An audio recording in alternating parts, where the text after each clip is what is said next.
My name is Uwe Grapengeter. I was born in Hamburg, Germany on November the 11th, uh, I'm sorry, 11/22/1925. Well, I was about 3 years old when family came to the United States. So that was in 1928.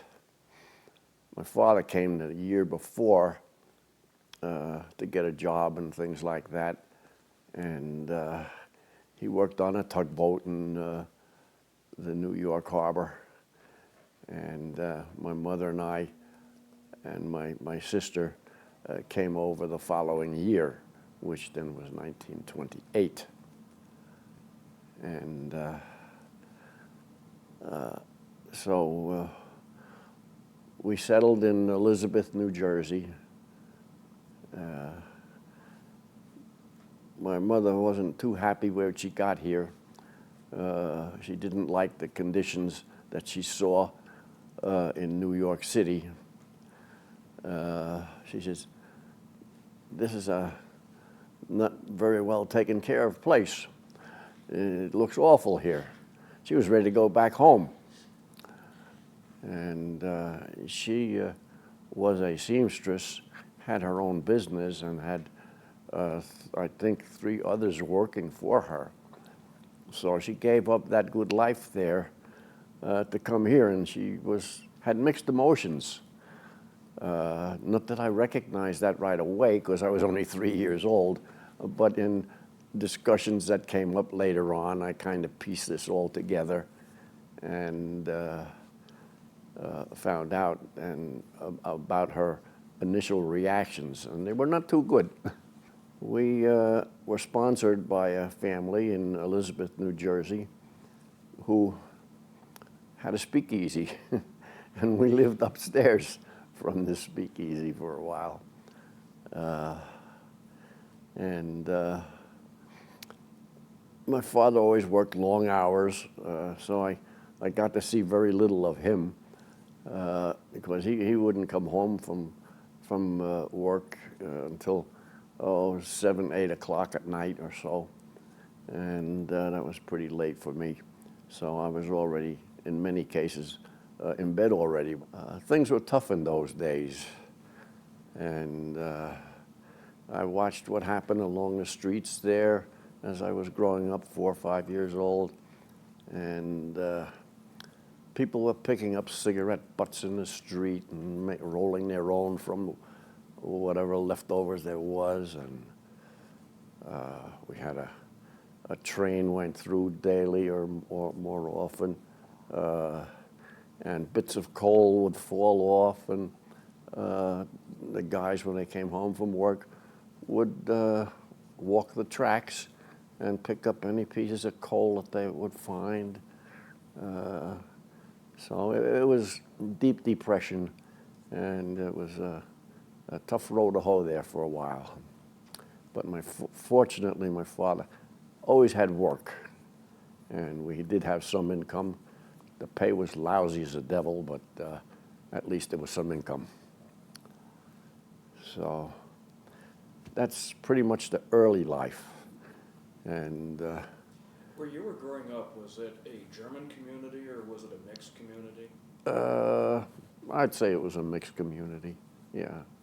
We lived on the main drag in Elizabeth, New Jersey, and there were all kinds of ethnic backgrounds in the area, so it was not unusual to find people who could understand you. Of course, I learned my English out on the streets because we spoke only German at home until my parents got, applied for citizenship and the like, and of course they had to speak English at that time.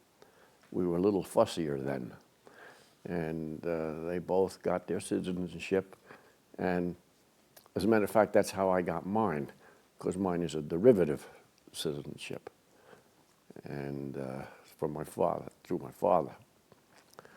So that's the early life. And my mother was quite proud always, and I wanted to do my share in helping, and I said, gee, can I make a shoe shine kit or something and go out and shine shoes for a nickel or a dime? And she said, absolutely not. You are not going to do that. There's no question about it. And then another occasion, a guy with the Saturday Evening Post came around, and he says, hey, kid, you want to earn a couple of dollars? I said, sure.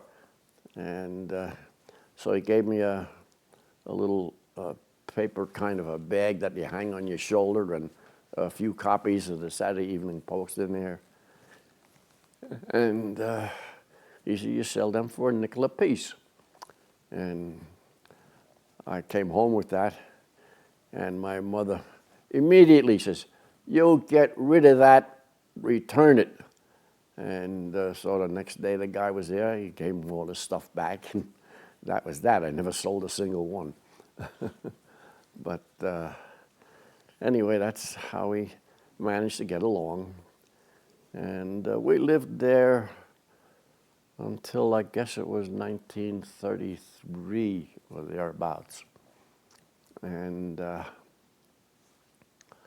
I made friends with a few of the kids in the neighborhood. And of course, I went to kindergarten there and first and second grade, as a matter of fact. And they were very strict there in that school that I went to. Each morning, we all had to line up outside, and we were examined from head to toe by the principal to make sure you had decent clothing on, and if you had a hole in your sock or something, you got sent home, and come back when you got the decent socks on. In my case, since I came from a seafaring family, my father having been served with the Kaiser, and it was kind of customary in where we came from for the young kids like me to always wear a sailor's uniform. And I lived in that. And I had an easy choice as far as picking out clothing every morning, because it was the same thing. So at any rate, I lived in this little sailor suit all the time. And I was happy that way. And I never got into trouble with the school authorities or anything like that. And I went to kindergarten there, which was a half-a-day session. And I was in the morning session. And I got to know some of the children there and their names and the like. And they had a nice big sandbox, and I liked to work in the sandbox. I don't know what I did there, but I had a good time in it. Probably making little trails and what have you with my fingers, and we learned a little bit of the alphabet and some very simple words like cat and dog, how they're spelled. And that was the beginning of my, of course, English lessons. And then I went on to the first grade and the second grade there. And then, for whatever reason, I don't know why, but my father had another opportunity for another job, and the family decided they wanted to move to Bergen County, and we selected a place, and we had rented in a little flat in Cliffside Park, and from there I stayed in that school system for all the way through high school.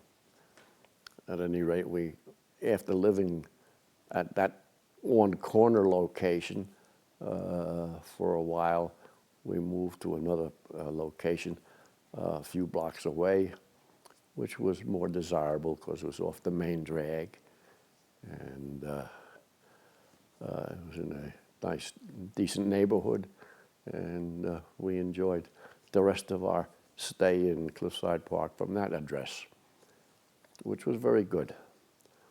And I made friends with people in the area, and we were very happy there. Occasionally, I had the opportunity to go to New York, and would you believe it or not, I was allowed to go alone to New York. We had a trolley car that went in our neighborhood, but I had to walk a few blocks to get it because that's where the fare limit was. So I could pay only a nickel to get down there. And for a nickel, I got down into Weehawken, and for a few cents, I don't know, 2 or 3 cents or something, I got a ferry ride over to New York City. And then I had to walk a few blocks, and I met my father there at the hospital that he worked at as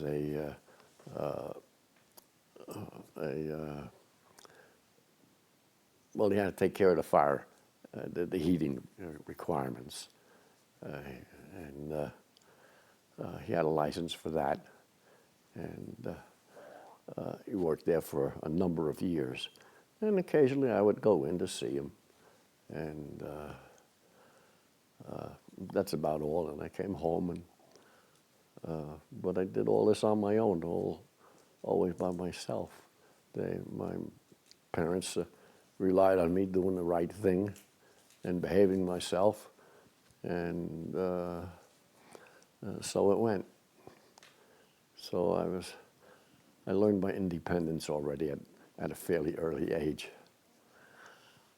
And of course the English then gradually got a little bit better, although we still spoke German at home 90% of the time,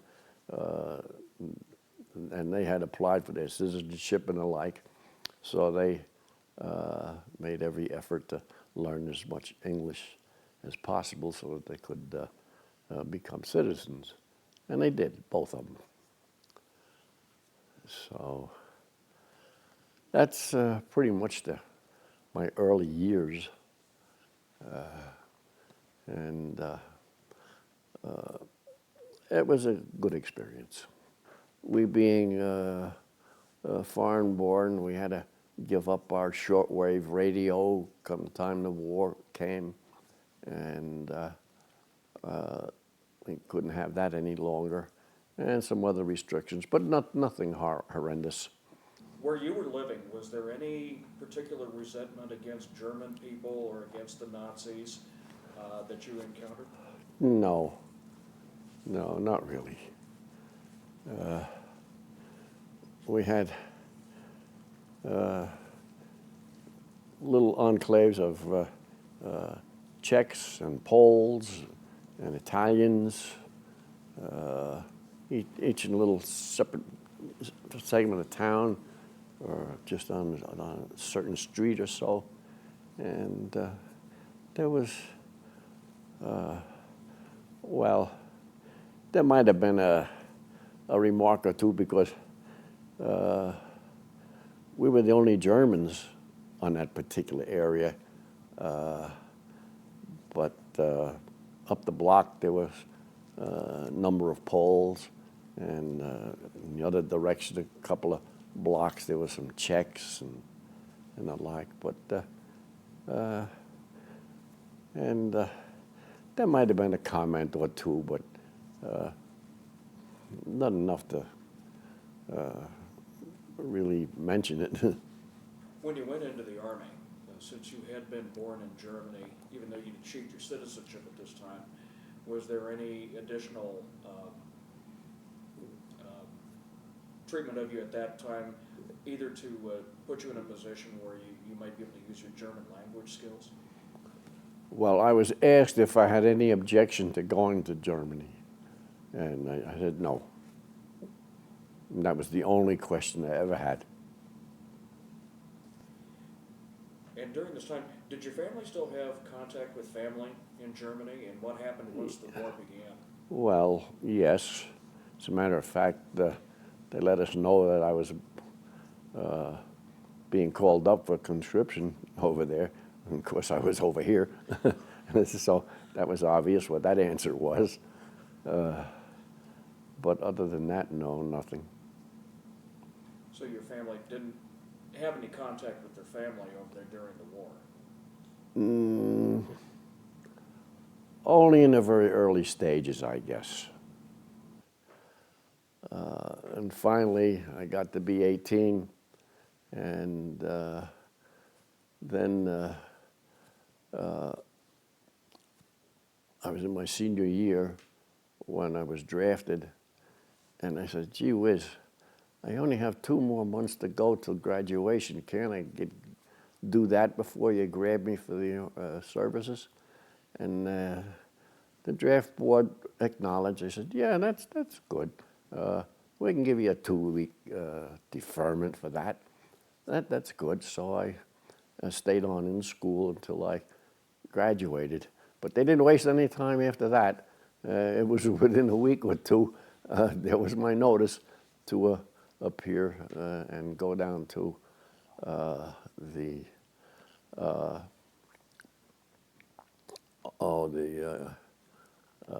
enlistment board, I guess, or whatever.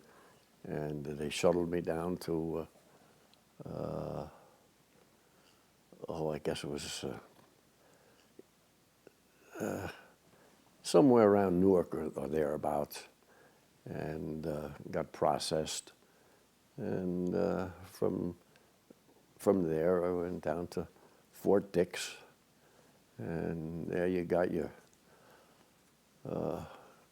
uniform issued to you, and a plastic bag into which you put your civvies, and they mailed that home for you. So you hopefully got stuff that fit you reasonably well, and you told the guy what size pants you wore or what size shirt, and he gave you a corresponding shirt that more or less complied with that. And then it was quite a lengthy train ride, which was not too comfortable, but the train ride took me down to Camp Landing, Florida. And today you do that pretty quickly, but back then, in a steam engine and all the coal dust in there, it took 3 days. But we got there. And so I had my basic training, which was 16 weeks. And you learned all of the basic things about close order drill, and one of the first things you did was you got your rifle and you had to learn how to disassemble it. But before you even could get that far, you had to spend a whole afternoon or more getting all the parts cleaned up from the cosmoline that was on it. And somehow or other, after a lot of work, we got that cleaned off. And then you had to learn how to disassemble the rifle, take all the parts off and reassemble it, and do it blindfolded. And so that was our initiation to firearms. Of course, we always had to carry it with us every place we went. It became like a second appendage to you. You just had it with you all the time. So at any rate, we did all our basic training, which was calisthenics and making trips to the firing range, and every place we went, we had to walk and carry our equipment with us. And for some reason or another, I was attached to Company D, a dog company, and that was a heavy weapons company.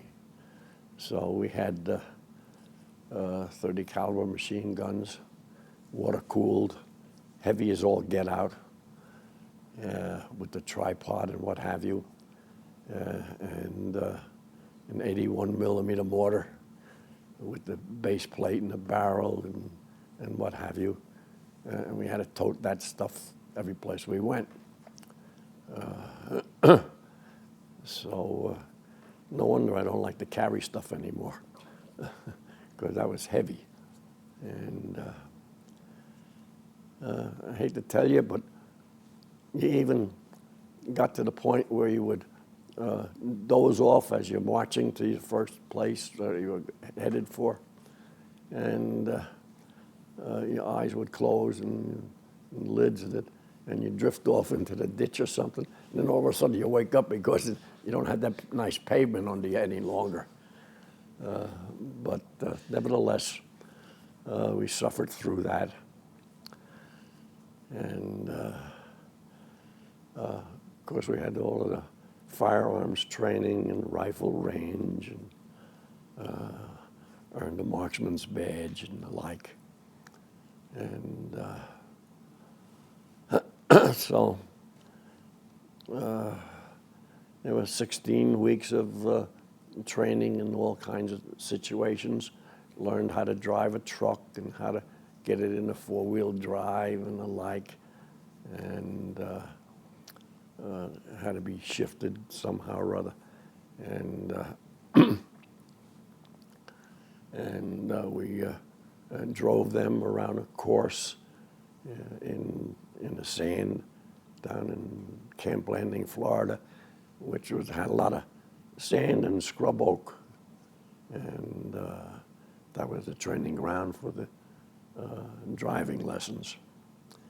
And they checked you for your reaction time and the like, and things of that nature.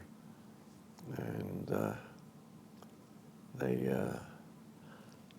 also checked for your color perception, and that's where I had some trouble. As a matter of fact, that's why I wound up in the Army in the first place. After the preliminary examination that we had, they found out that I was a little colorblind, and because I had the choice at that time to be either in the Army or the Navy, and I picked the Navy. And as a matter of fact, the guy at the induction area stamped my paperwork Navy. And then he looked at it again. He says, "Hey, wait a minute. And he looked at it more carefully and he says, "Hey, you've got a color perception problem.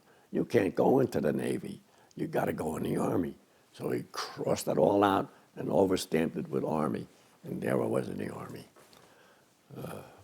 So that's how those things go. So anyway, in that 16 weeks, you covered a lot of ground. Lived with your rifle, close order drill, and exercises every morning. And they didn't make it easy for you because it was July and August in southern Florida, or central Florida, really. And you'd perspire and then out onto the parade ground and do your push-ups and the like, and you'd get the sand all over you because you took your shirt off before you did that, and then they wouldn't let you get cleaned off at all. Put your shirt back on, and you had to live that rest of the day with your sandy body with the shirt on it. But anyway, we managed to live through it all right, and it was an experience. And of course, in between, you'd think I had other jobs to do too, like you had KP maybe, or you had latrine duty, and other things like that. And sometimes, as a group, you have to clean up the area, pick up all cigarette butts and any little trash and stuff that was around. So that had to be done too. And the latrine duty got distributed around, and the same thing with the KP. You didn't have to do that every day, but every now and then your name would come up for doing that. And so you also had to take care of your own laundry and everything. Those who were a little older had maybe a couple of bucks to distribute, and they would get other people to do their laundry for them. I wasn't in that capacity. I had to do my own laundry. I couldn't afford that. The pittance amount that it really was, because every nickel counted, and we didn't get a heck of a lot of money, and a good portion of it I had sent home all the time anyway, so you were left with very little. So the few cents that I had left, I spent at the canteen, and got little odds and ends and what have you for it. But then we also had a weekend off. It was either 1 or 2 weekends over the 16-week period. And I took the bus into St. Augustine, and I couldn't afford a room there, so I slept on the bench overnight and managed and saw the sights around St. Augustine, the alligator farm and all that business, and saw the Fountain of Youth, which of course is a myth, but nevertheless, that's one of the sites I took in, and some others. And back on the bus, back to camp. And I had one other occasion where I went there too, but never did anything exciting. And I hadn't really made buddies with anybody from our hut or company. So I was a kind of a loner, and I amused myself. Eventually, of course, the 16 weeks passed, and we had 10 days at home, and then we had a report back, not to that camp, but to Fort Meade, Maryland. That's where we were processed, given another physical, checked you out top to bottom, make sure everything is okay.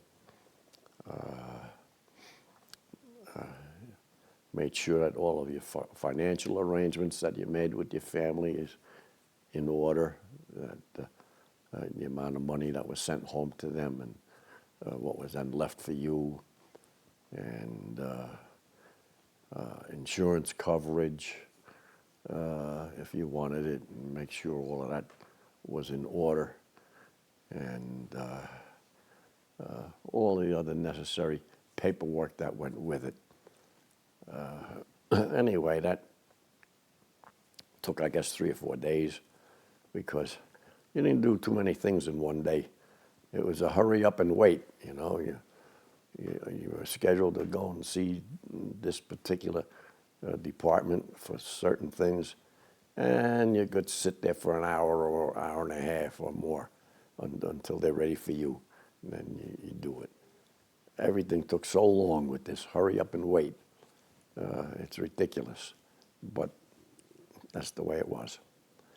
And you lived with it, or suffered with it, whichever way you want to call it. So then we were shipped to another camp. I don't remember the name of it, but it was in New Jersey. And of course, I was, within a telephone call or the like of home, but yet we couldn't make any telephone calls. Nobody knew where I was, when I was going. We lost all contact with home, and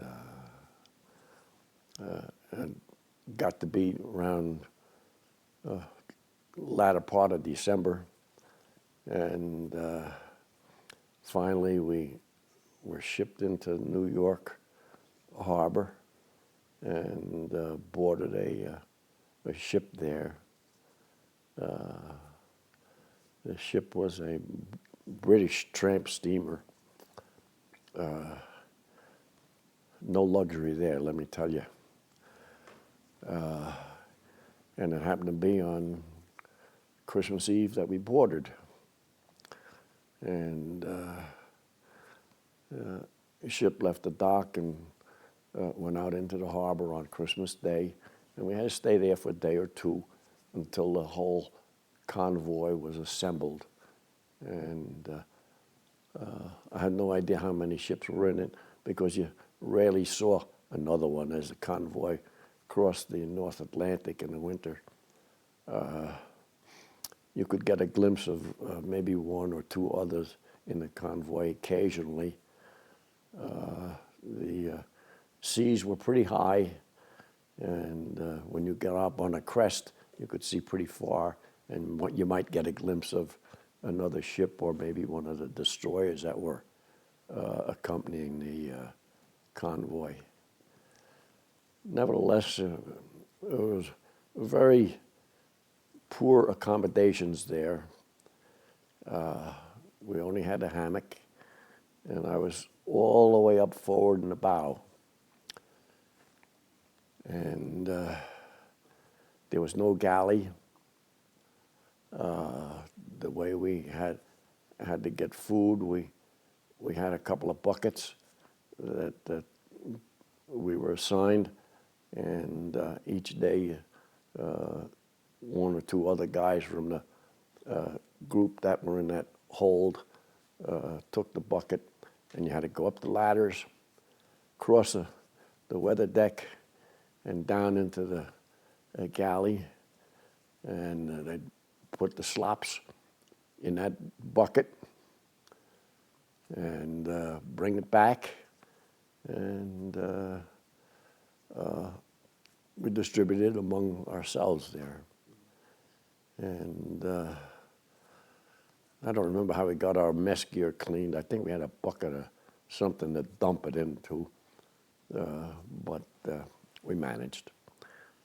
Anyway, I guess it took roughly 10 days or so, something like that. And I spent a lot of time on deck. I liked it up there. I found a nice cozy spot where I could get out of the wind and just enjoy the fresh air. It was a lot better than what it smelled like down in the hold. At any rate, we finally entered Bristol Harbor and in England, Great Britain. And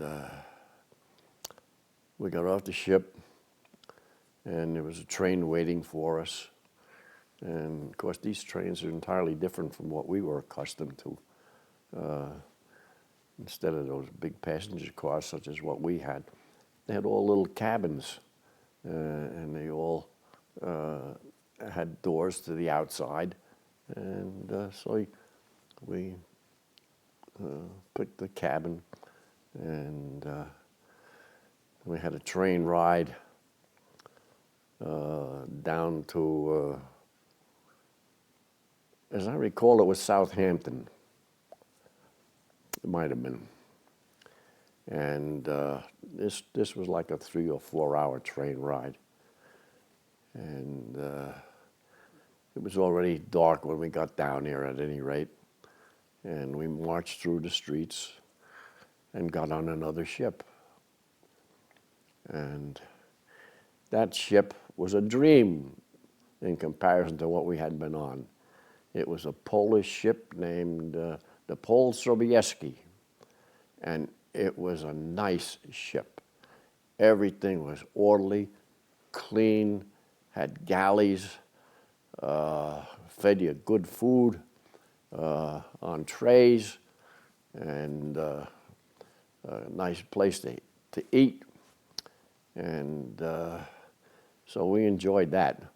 Of course, that didn't last very long because that ship was just going to take us across the English Channel, and that's it, which it did the next day. And the sleeping quarters were decent. And I had a nice passage there. Of course, the ship could not get into the harbor all the way. It was too big for that. And so we got transferred to a landing craft just outside the harbor. And from there, the landing craft went in alongside the wharf. We didn't, at least at that point, didn't have to land on a beach. So we moored alongside the wharf, and then with our gear, we got up on the wharf and formed up and marched over to one of those cigarette camps. I don't remember the name of the one that we were at, but at any rate, we marched there and we stayed there for maybe a day or two. And all I remember was mud, mud, and more mud, and cold weather. It didn't actually snow when we were there, but there was snow on the ground too. And I never saw so much mud in my whole life. Cigarette camp, I'm not sure everybody knows what that is. Well, there was a Lucky Strike was one of them, and a Chesterfield, and something else. They just called these replacement places we got shuttled through for a matter of a day or two. And just to give them a name, they named them after cigarettes. That's where we were assigned to a particular group. And I was assigned to the 87th Infantry Division, 347th Infantry Regiment. And I was in, again, Company D, which was the heavy weapons that I was assigned to.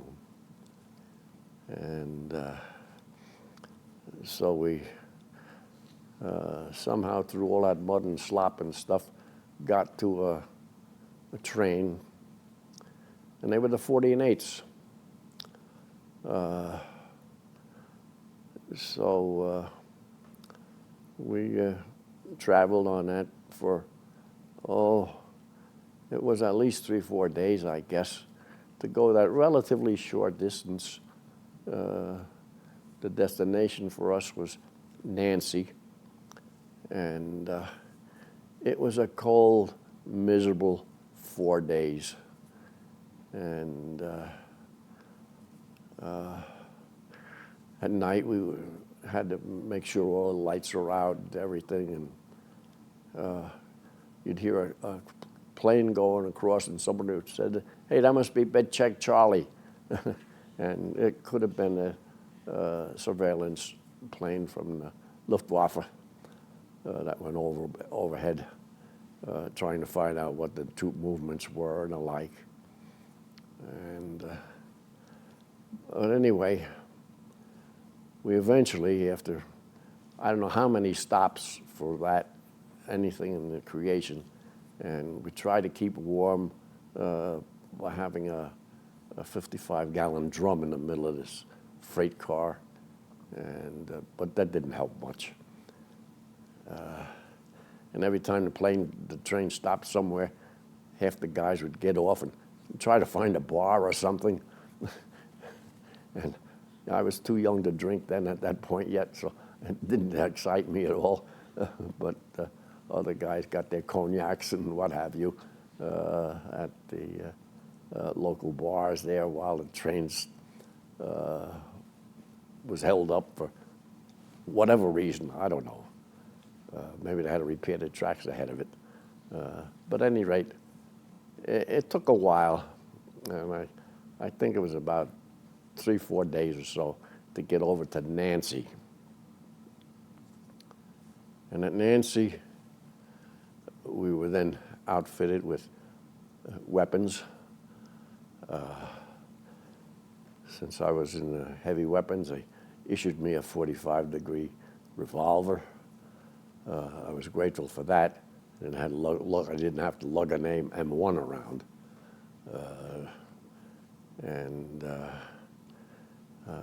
After that, it took a day or two to get our gear together and everything. And then we were sent off to Luxembourg. And then in Luxembourg, I found, well, at least I could talk to the people there. I spoke German, and so did they. So I had no problem there. And anyway, that's where we joined up with our company and the like. And then we were at the junction of both the Siegfried Line and the Maginot Line, both.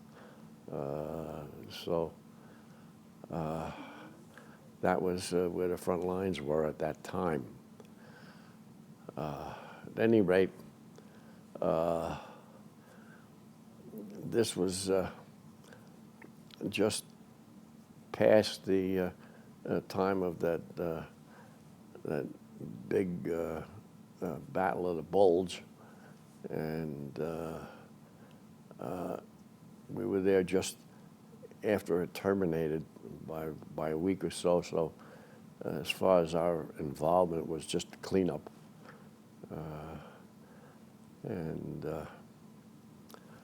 At any rate, we started to push on a little further, and again, we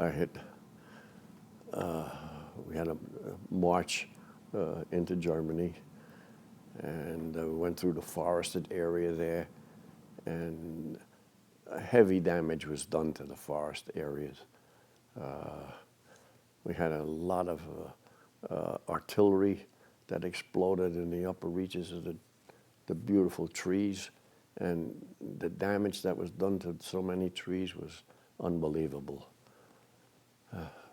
And again, if I thought the other places were deep in mud, that was nothing in comparison to what we saw there. It was mud and snow and cold and what have you. And we had to march in, and we met the rest of the regiment there. And we took up our duties with the various companies that we were in. And I was assigned to this heavy weapons company. And we were only there one day. And next day I woke up and I had a fever. And I said, oh, something's wrong. Something's wrong. So I went into a sick call the next day. And after having been there just one day, and I hadn't really met anybody yet. I didn't know anybody. So I went on sixth call, and the guy says, hey, you got a bad fever, and we got to check something out on you. So I don't know how they did it, but out there in the field, they even had an x-ray facility. And they took an x-ray of my chest. He says, hey, mister, you got pneumonia, and we got to evacuate you out of here. They didn't even let me go back to get my belongings or anything. He said, no, there's an ambulance outside, you get in it. And they took me back to Luxembourg in an ambulance. What a horrendous ride that was, because the roads were absolutely terrible. It was the bumpiest ride I ever had laying on my back. So anyway, I got back to Luxembourg, and I spent maybe 3 or 4 days in a hospital there. And it was a fairly decent hospital. I was able to get a nice hot shower there too. But that only lasted about 3 or 4 days. And they sent me to a rehab hospital, which I still had to have plenty of rest. They wouldn't let me get out and walk around or anything like that. And that lasted another couple of days, 3 or 4. And then they sent me to another place back in France again for rehab. And I spent another 4 or 5 days there. But at least I could walk around there and see what was what. And I don't remember the name of the town or anything, but nevertheless, I spent a couple of days there, and they released me and says, okay, you can go back now to your unit. When you finally made it into your unit and the 87th Division, which, am I correct in guessing that you were a replacement, that the division had been over there for some time? Yes. And you went in as a replacement? As a at that replacement. point? Mm-hmm. So you didn't really have any knowledge of any of the people there when you No, went in? no. And then, of course, getting the pneumonia right away, they never really got to know you No, until... I never got to know anybody, and they didn't get to know me. I got shipped back up to Luxembourg again, and from Luxembourg down to where my unit was, and I rejoined with them. However, there was a gimmick. There were some other guys that had been wounded or whatever, also made the trip back from that same rehab hospital.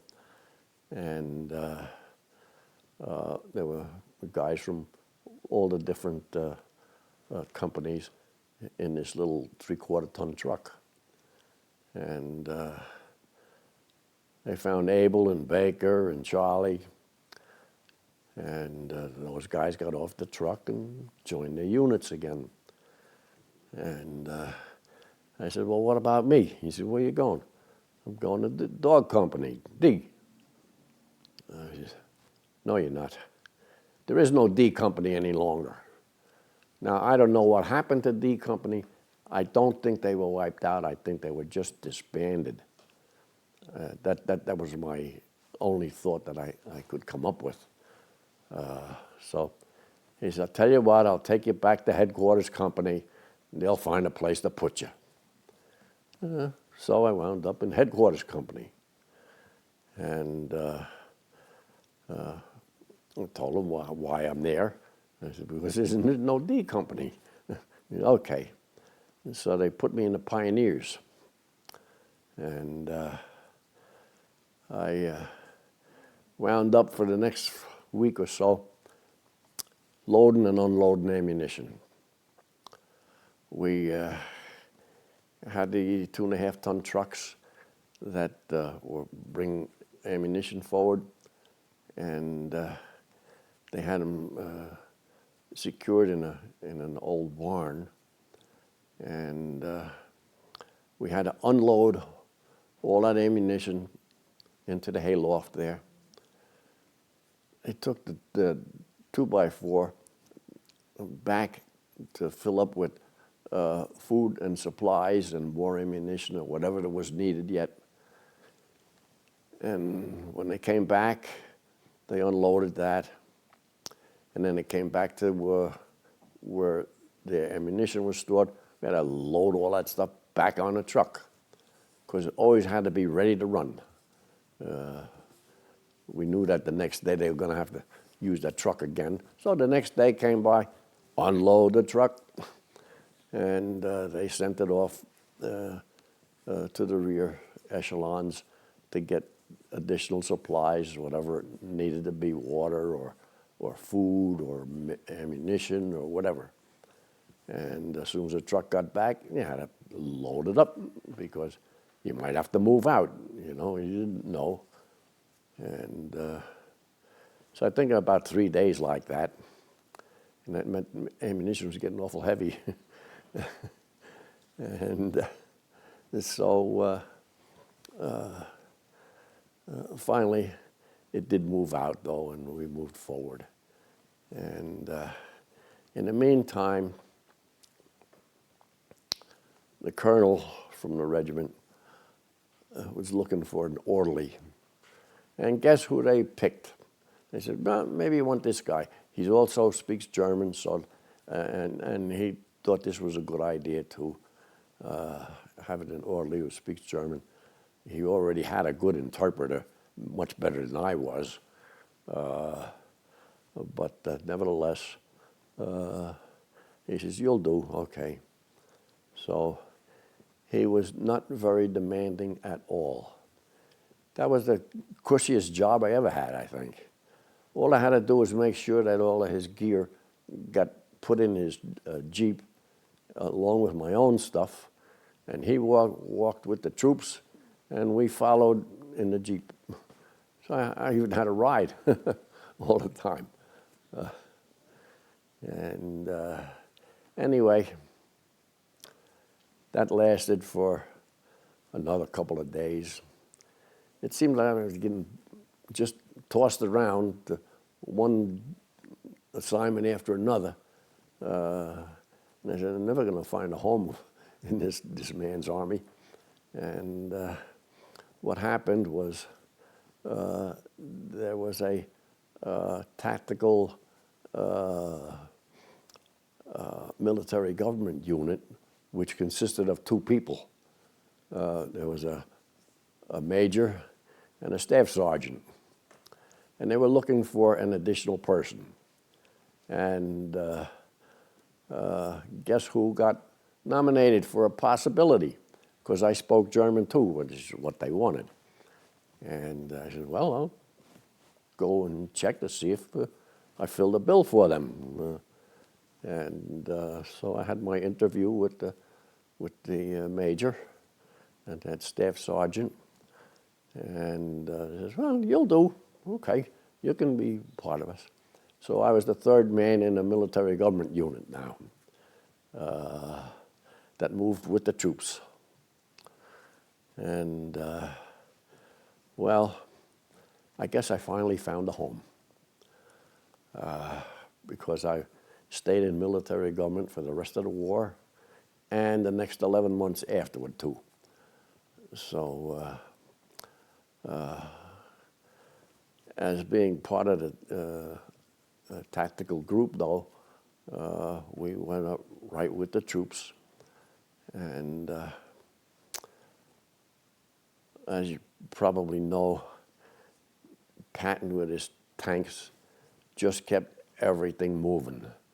And we just went on and on and on, meeting very little resistance, really, in a lot of places.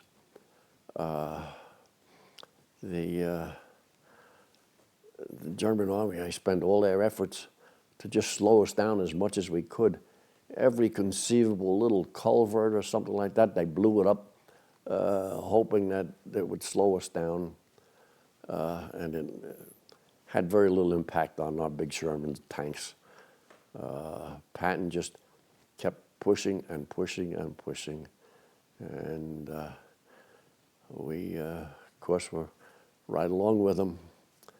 And you'd push up a distance, and then maybe you could have a day or two's rest, and the other unit that was behind you passed and took over the lead for a while. And it was kind of this sort of, well, I considered a leapfrog kind of a thing. And the advancement was really good. And I don't think there were very many casualties. We met up with a few things, I suppose. Biggest hazard were the landmines and that sort of thing that they planted all over. And fortunately, I never hit any of them. We spotted some that you could tell it was just something recently done there, so we avoided that and drove around them.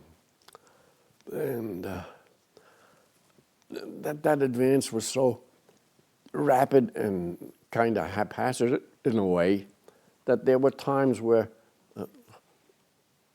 we got there before the troops. And we got into these little towns where we had to issue their proclamations and their curfews and the like and whatever else was necessary.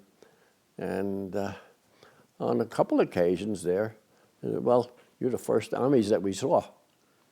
So, okay. At any rate, this is what you got to do, and this is what you can't do, and this is what you have to do. In the meantime, we're not assigning anything else. You are still the Burgermeister. You're responsible for what's going on in your town here. Here are the proclamations that you have to post out there prominently. And it was a big sheet, you know, with all the do's and don'ts. Any firearms that anybody has, and that includes all hunting rifles and shotguns and everything. You got to collect them and put them under lock and key. And so they were issued these instructions, and I says, I don't know what's going to happen to them. There's some other units behind us that take care of that. I don't know what they ever did to those arms that got collected and locked until whoever has to take care of that stuff did from one of the echelons behind us. You talked about talking to the Burgermeisters. Mm-hmm. For somebody who isn't familiar with Germany, can I explain what a Burgermeister is and what his role in the town Well, he's is? the mayor. Burgermeister is just another name for mayor. That's all. So, and he said, for the time being, you're it. So these were essentially civilian officials? Oh, at that yes. point that Yeah, were- yeah. Okay. Mm-hmm. You were not running into military units in the towns generally? No. Only occasional strays who were retreating, and they went through their own hometown, and they just abandoned their uniform and gave up the ghost and assumed the civilian role there. But we had to ferret them out, and we did catch a couple like that. No, you can't do that. You got to be a prisoner of war. And incidentally, you'll get more to eat there than you're going to get here. I said the food was very scarce for them there, and I said, "Dude, get you 3 square meals here in the PW camp." And so we turned them over to the authorities for the PW camp. But there weren't many of those, just a couple. Yeah, they thought that, well, just shed my uniform and it's all over, forget it, you know. But no, can't do that. And what was the reaction of the civilian population as you started going in and occupying this area? Well, there were no bad feelings. They just accepted the fact that we're there now, and the German troops, as disorganized as they were just retreating, and to make it as difficult as possible for us, they blew up everything that might be a hindrance. but it really didn't slow us down. The fact that you spoke German had to help an awful lot. Oh yeah, Trust. yeah, it did. Yeah, it made it easier. So, and gave them these proclamations that they had to post with the curfews on them and all the other do's and don'ts. And they had to post them prominently. Most of them had like a kiosk or something, or some other public bulletin board that it could be posted on. So that worked well. We hit a lot of little towns like that, and I don't even remember the names of them all. And I tried to see if I could resurrect that somehow or other, but the names just didn't come to me when I looked at a map, because there were so many of them, really. And so anyway, we eventually got all the way across Germany there, and then this was all with the Third Army in Patton. And then for some reason, we got split off, and we were told to join the First Army, and our regiment went south and met up in a town called Johann Georgenthal. Boy, what a mouthful that was, huh? And at any rate, we got there, and they had some other units were already there, and they had begun the collection of arms, and there was a huge collection of arms and paraphernalia there. As a matter of fact, I spotted a pistol in a nice leather holster, and I said, gee whiz, I think I'm going to take that. And I secreted it away and got it in my duffel bag and put it in the bottom of the duffel bag. And it was a nice 9mm Walther that I still have. And it was a beautiful little gun. My son-in-law, who's a gun nut of the first order, if there's something that he wants, he said, gee, I'd love to have that. I said, well, you can't have it. I said, I got it. When I go, I'll leave it in my will for you. So anyway, I still have it. And this was now right on the Czech border. We were in a quarter of a mile of the actual border. And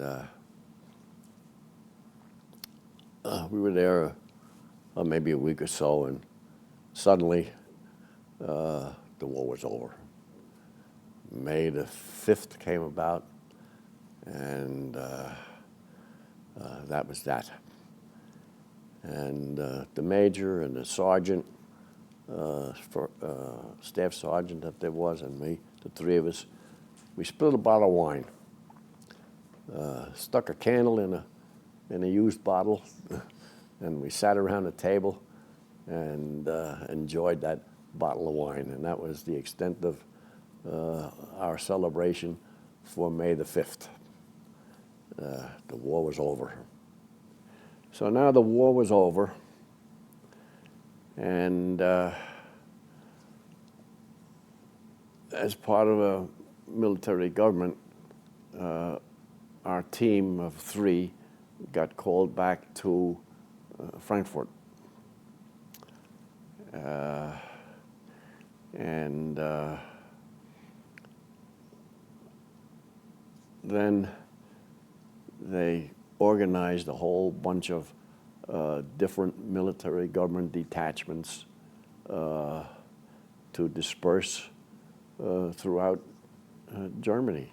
And of course, this was Bavaria for us, so it meant the Bavarian disbursement. And there was a town by the name of Aben, which is the county seat, and it's in an area a little bit north of Bamberg. And the sergeant, he was assigned to a detachment down in way down south, Rosenfeld or something like that.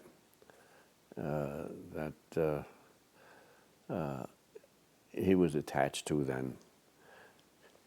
So we got to see very little of each other post-war.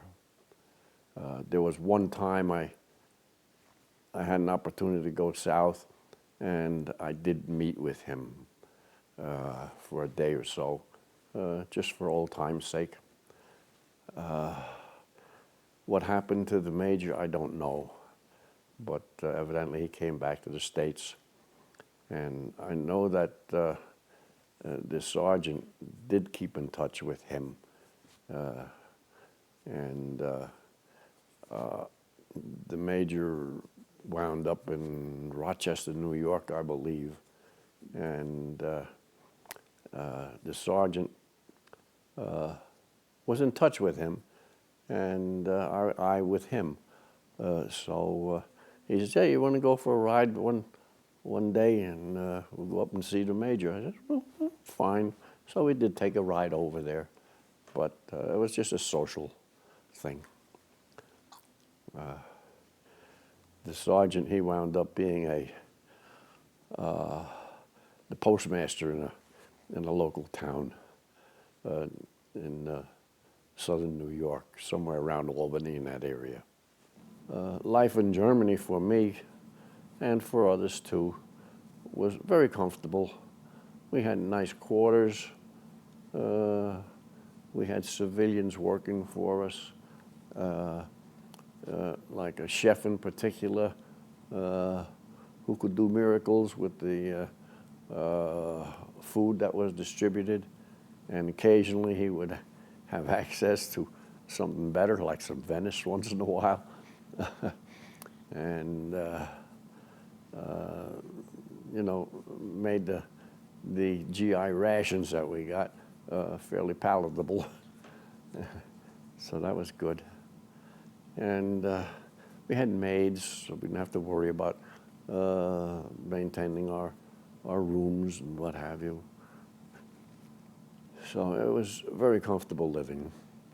And since we were only a small group, we had a combined mess, officers and enlisted men together. Then later we got a nice duplex apartment where the enlisted men were on one side and the officers on the other side, but we still had a common mess. And it was nice living. And we enjoyed the companionship of the officers just as anybody else.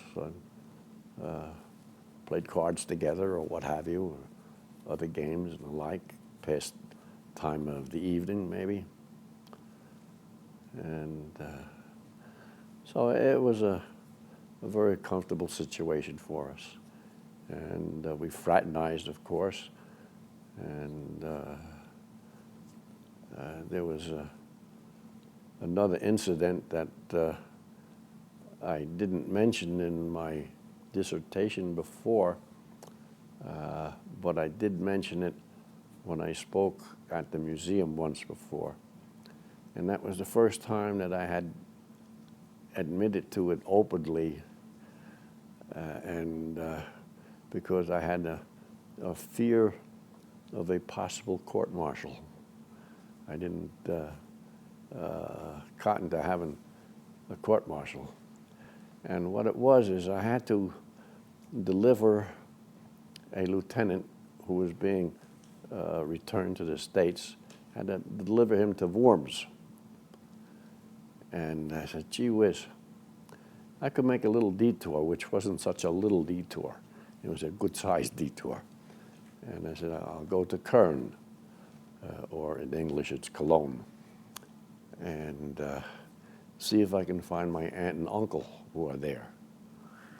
And I did get to Cologne, and I found the municipal building, and there were terrible, terrible ruins, except for the cathedral, but it was severely pockmarked, very, very much so. Had all the building was still structurally sound, but it was pretty well pockmarked. And at any rate, I found the city hall, and it was, now this is about 6 months after the war, so things was starting to get back in shape. And I found the records, and as a matter of fact, I found, I'm looking for Matthias Zimmermann, and can you give me an address for him by any chance? And anyway, they did find it. You mentioned you'd gone back in 1931? 1931, just for a visit. And they found the records that we were there.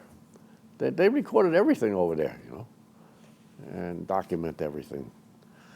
And at any rate, they gave me an address. And I looked for that address, and how I found it in that rubble, to this day, I won't know how I managed it, but I did find it. And I went into this building, and it was a total skeleton.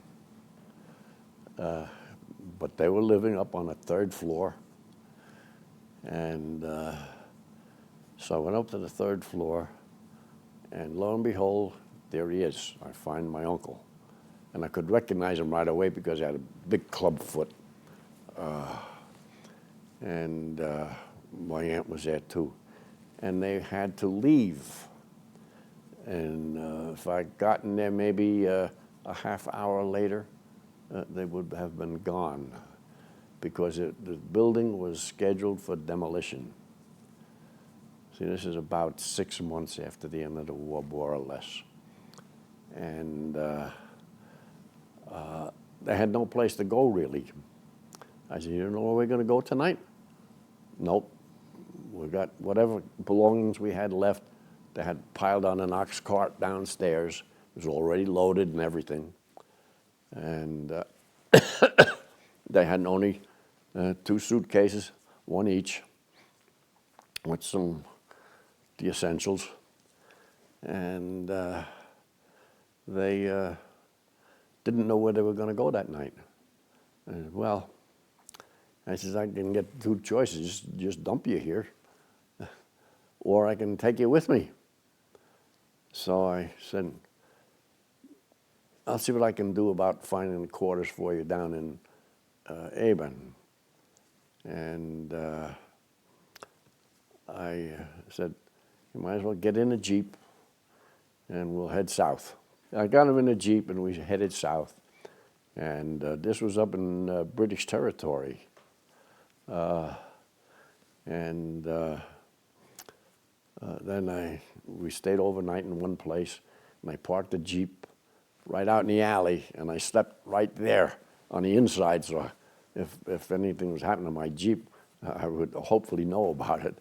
And at any rate, nobody touched it, and we continued on the next day.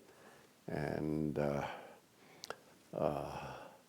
we needed to refuel, and I stopped in a British place, and they refueled me, in spite of the fact that I had 2 civilians in there. They didn't care.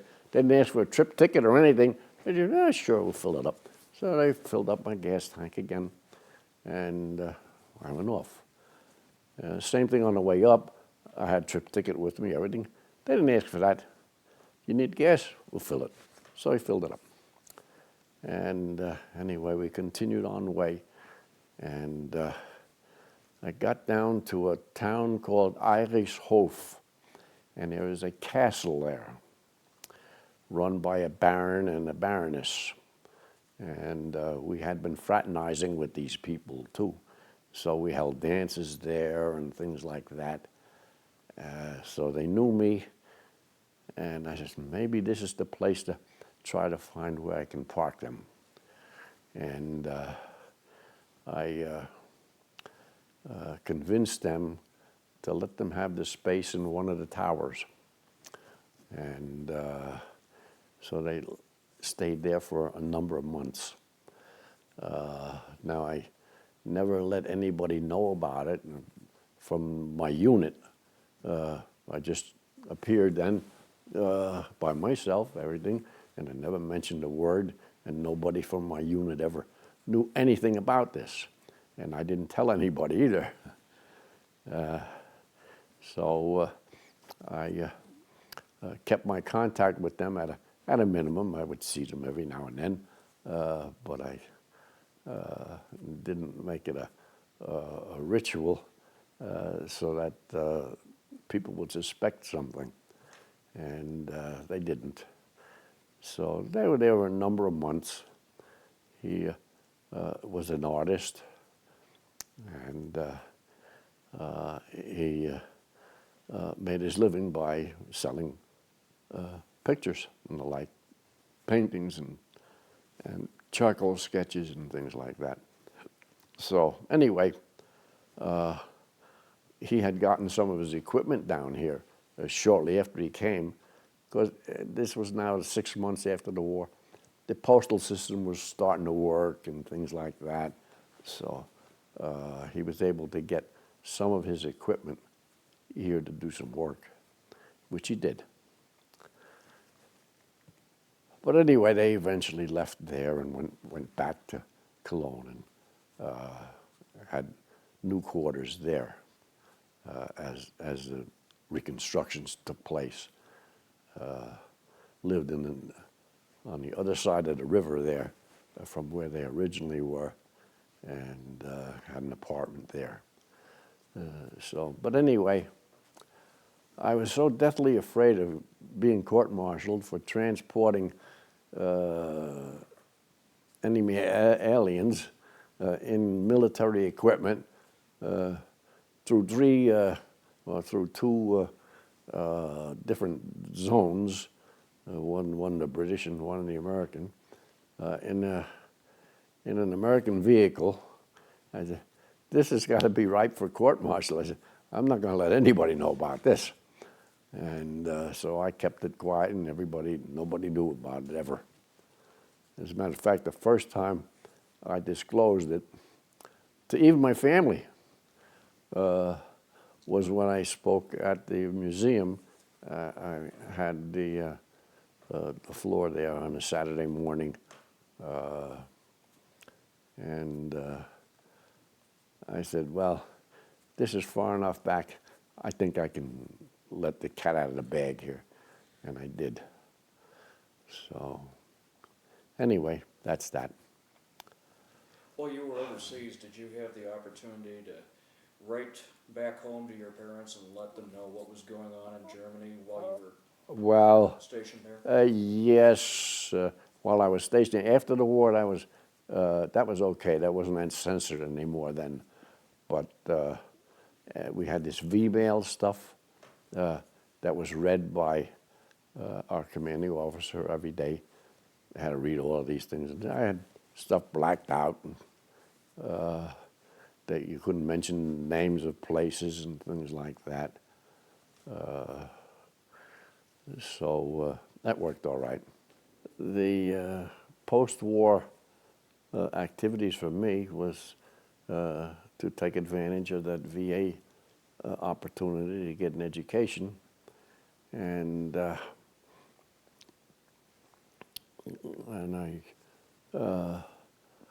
applied for going to college, which was there, Fairleigh Dickinson College at the time. And while I was waiting for that, I took some makeup courses in the local high school for something that I thought I should have and I had never had in high school, which was a physics course. So I did that, just to pass the time away while I was waiting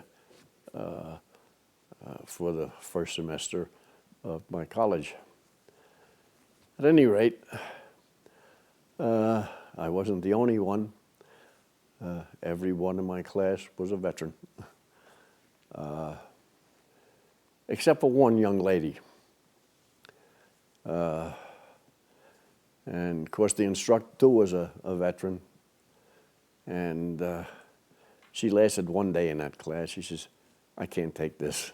I said, "All these GIs and the instructor too, and I'm the only one here who's a civvy? No, I don't think I could make it here." And so she left that class. And we were 100% veterans, instructor and all.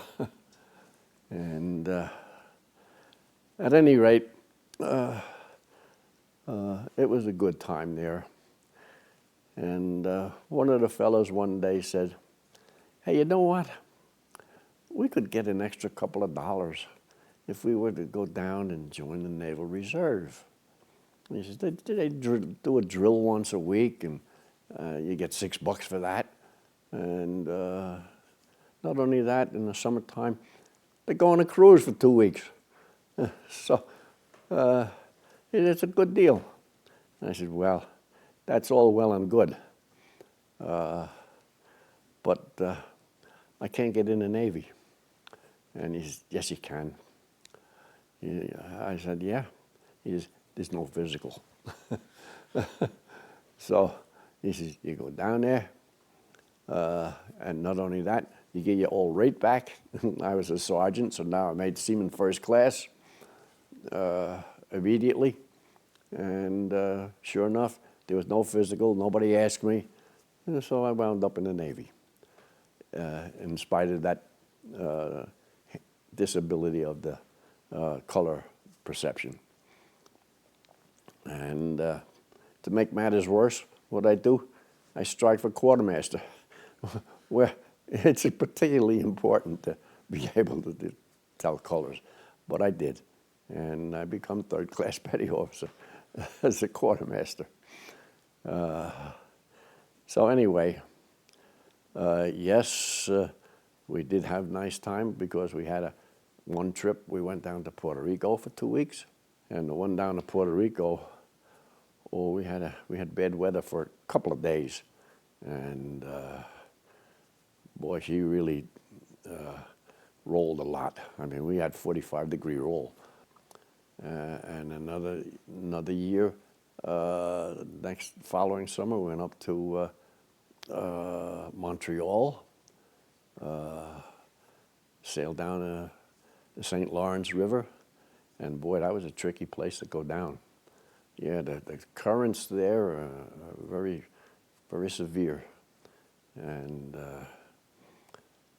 but I enjoyed that tremendously, and being a quartermaster, I was up on a bridge all the time, so I had opportunity to steer the ship down through those rapids and the like. It was good. It was a fun trip. What kind of ship were you taking these cruises on? They were destroyer escorts. Well, it's just a smaller than a destroyer, and I suppose it's just as escort duties and the like. That's about all I can say. So they're not particularly big? Or No, they're not a big ship. And we also took that destroyer escort up the Hudson River, went up to West Point, and saw Army football game up there. So that was a nice weekend. So we had a good time for that 2 years. But what happened, I was called up for Korea. And I have been working for Gibbs & Cox, which is a naval architectural firm with all military contracts. And I did design work on on destroyers and DEs and the like. And I got called up to go to Korea, but my employer there at Gibbs and Cox said, "No, we need you here." And they put me in for deferment. And well, what happened is I got called up and I reported at the Navy headquarters there in downtown New York, bag and baggage, in full uniform, ready to go. And while I'm sitting there, Yeoman comes up to me and says, "Hey, is your name Grapengeter?" I said, "Yeah." He says, "You can go home now. Your deferment just came through." So I came home. And then, for the convenience of the government, they discharged me. He says, "If you can't go, what are we going to do with you in the reserve?" So I said, okay. So I was then discharged too. And after the war too, first of all, I had the Naval Reserve time. And then, I didn't know how it happened, but somebody mentioned something about the Coast Guard Auxiliary. And I joined the Coast Guard Auxiliary. I'm still a member. Yeah, I missed a meeting last night.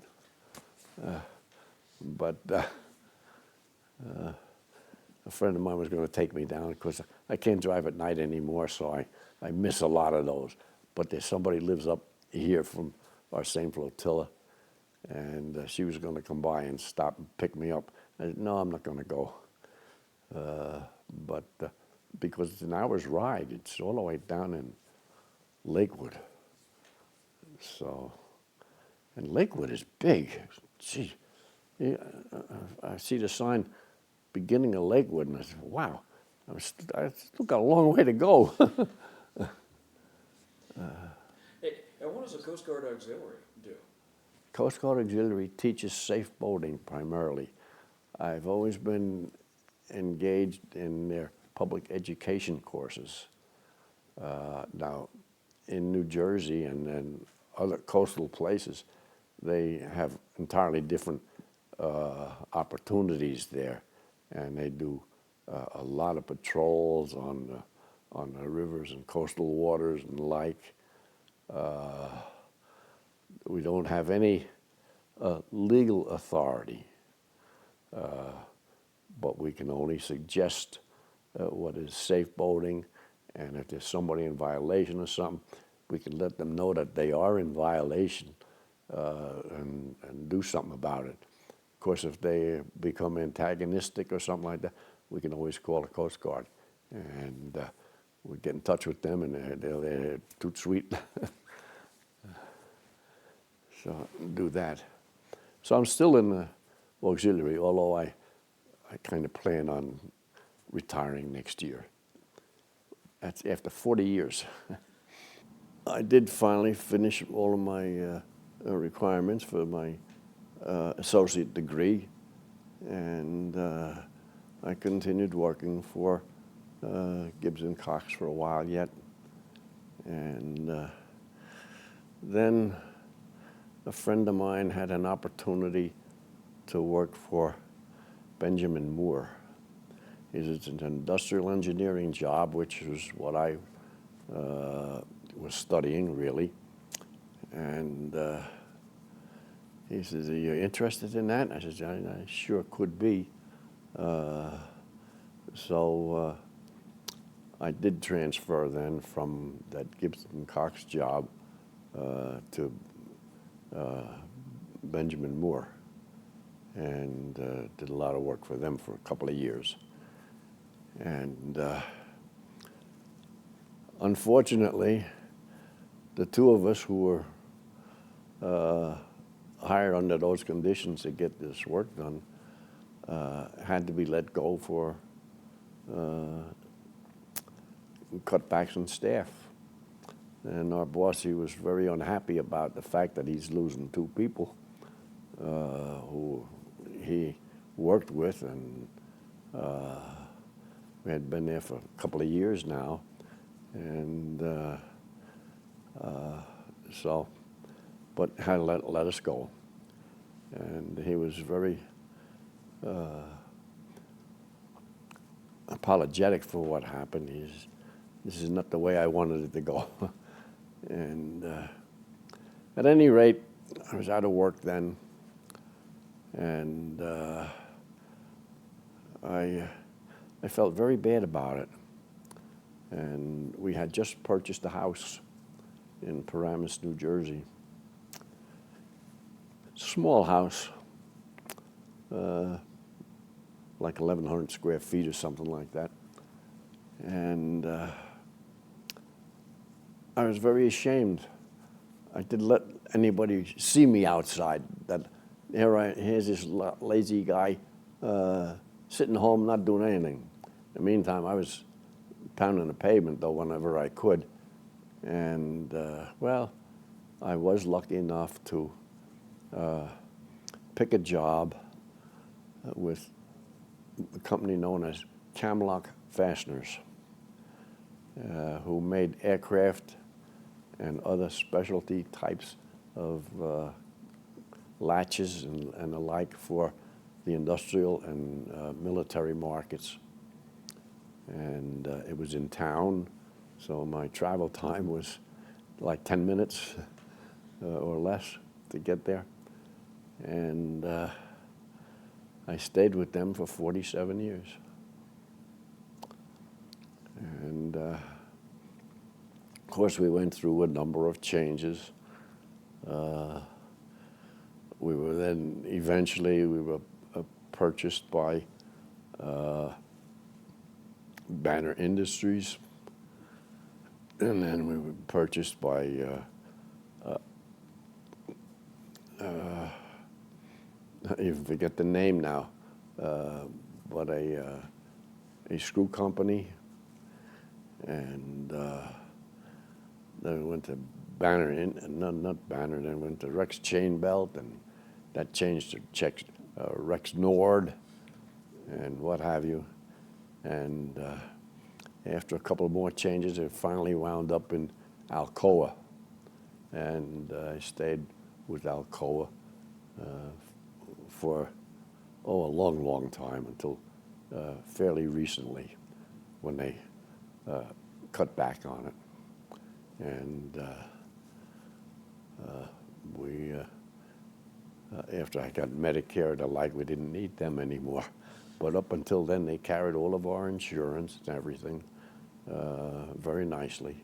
As a matter of fact, every transition that we had from one company to the next went rather smoothly. They accepted all of the terms and conditions that were previously in place from the beginning on, and each one of them accepted it and full face value. So we were very happy in that respect. We live happily ever after here. We moved here because I have both a son here and a daughter here. My daughter married somebody who she met on vacation in Arizona, and lo and behold, the guy was from Arvada. So after a long-range courtship between he here in Arvada and my daughter Linda in New Jersey, they decided to get married, and they did. And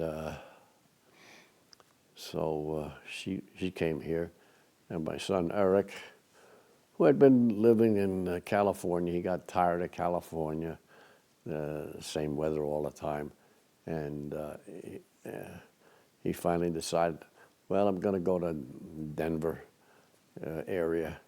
I got some friends there, work for IBM and what have you. I got a couple other buddies around that neighborhood, so I think I'll go there. So he did, and he landed a good job here. That lasted quite a while until they sold out. But at any rate, now I have two kids here, and well, I guess we're going to go to Colorado. She said, you sure you want to do that? I said, yeah, I think we ought to do that. So we came up here lock, stock, and barrel, and that's now 13 years ago. And we've been here very happy ever since. The only drawback is my middle child, my daughter Janet, who is a dyed-in-the-wool sailor, who met her husband as a blind date, kinda, and they were on competing boats. And at any rate, make a long story short, they did get married, which is kind of the way we got married too. I was blind date with Marion, and we had a boat in Lake Opatgon there, and our first date was a blind date.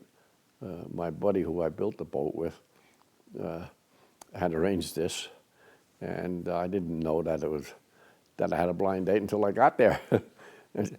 And he says, "By the way, you got a date for today?" I says, "I do." I said, "Okay, great." And who's going to feed us? I only brought my own bologna sandwich, but I shared that with her, and she didn't mind. And well, to make a long story short, we eventually did get married. So we have those things in common with others in our family. Blind date sailors.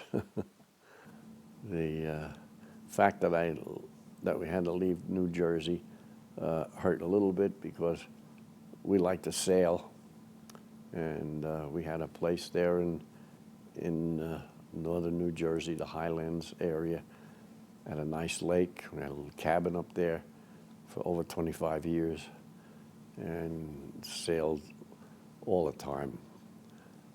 Especially every Sunday we have our little informal races. Nothing cutthroat, very gentlemanly, but we had a good time there. So we left that behind us, and we like to sail. Unfortunately, I don't anymore. Until just a couple of weeks ago, my daughter, the one who used to live down here in Nevada, who now lives in Broomfield here, just a quarter of a mile away, arranged to have a group of us, all the family, go out to Lake Dillon, and she hired a skipper on the boat. It was a 22-footer, I think. And so we spent the day out there sailing, which was great. I really enjoyed that, because other than that, I haven't had any contact with sailing. Fortunately, we made good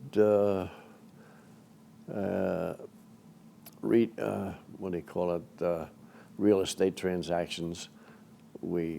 Everything that we bought at a time when it was ripe to buy low, and we sold them all at times when they were exploding in value. And so we did fairly well in the real estate business. And of course, we enjoyed those benefits, with the exception of the fact that it was a heck of a big bill for income tax too. But it's all right. We did well enough. I'm glad that I had to pay the tax, so that means we earned something. We were very fortunate that we got this place.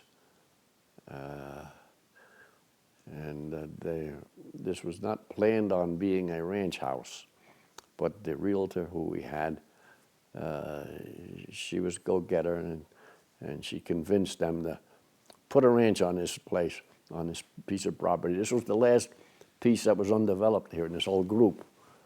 And she convinced them that, okay, we'll put a ranch there. And then the original plan was to have it the other way around, and our bedroom would have been here. And we didn't like that idea at all. So she got her battle gear in order, and she went down there and said, "You got to turn that house around." But we don't want to. Look how the driveway is going to be then. No, you got to turn it around. And they did. So they turned it around for us and built it, and here we are. And we're very, very happy here. There are many advantages here. And they treat their seniors and they're veterans very, very well here. This is, I've heard this from other people too, that the opportunities here for the elderly are very good, that they're kind to them and have a lot of facilities open to them at a reasonable cost too. We go to these healthy heart lunches and the like, you know, and we get $2, we get a nice dinner, lunch rather. And you can't beat that. So we're very, very happy here, and we plan on staying here. This whole town was really settled by Broomfield, by veterans. Mm. Broomfield started off about 1953. Mm-hmm. And so many of the guys that moved in were on the GI Bill.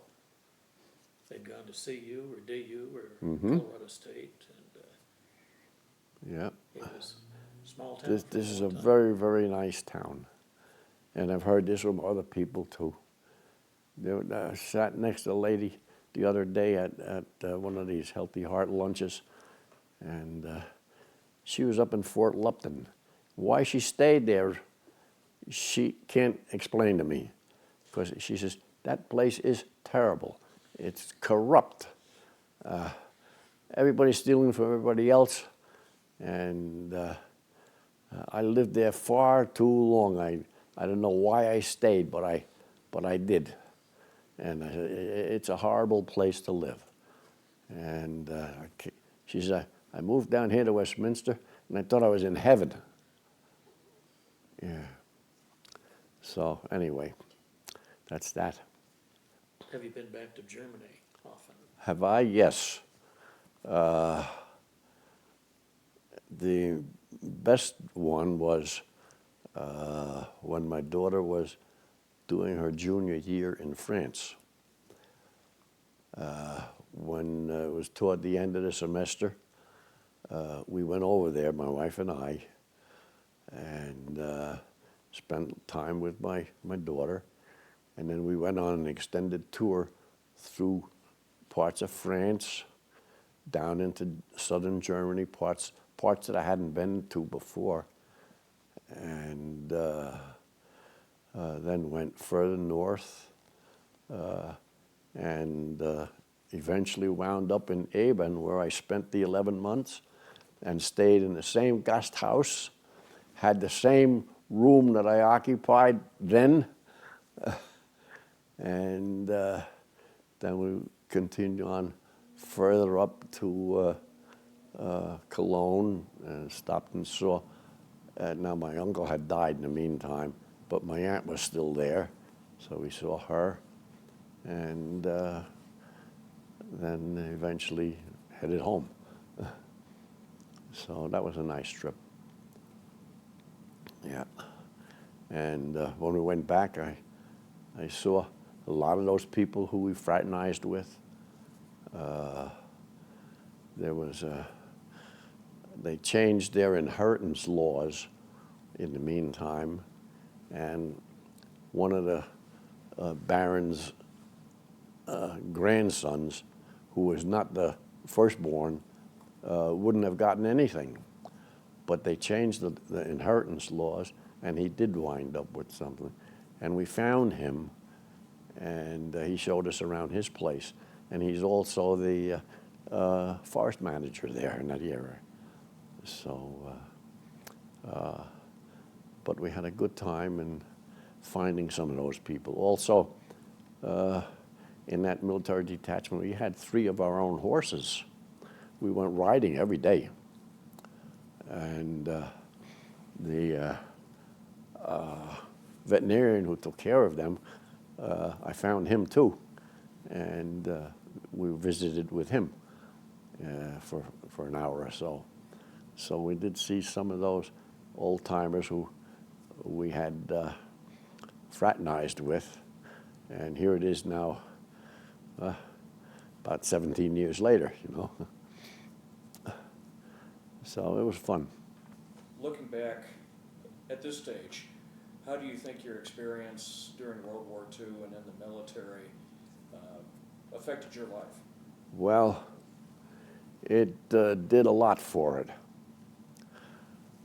For one thing, I learned how to be a decision maker. And sometimes you just have to take the bull by the horns and push your way through it. If that has to be the case, you do it. It's just a growing up process that's accelerated a whole lot. I suppose if you hadn't gone into the military under these kinds of circumstances, it would take a number of years to accumulate the same attitudes towards responsibility and the like. And to take care of yourself, too.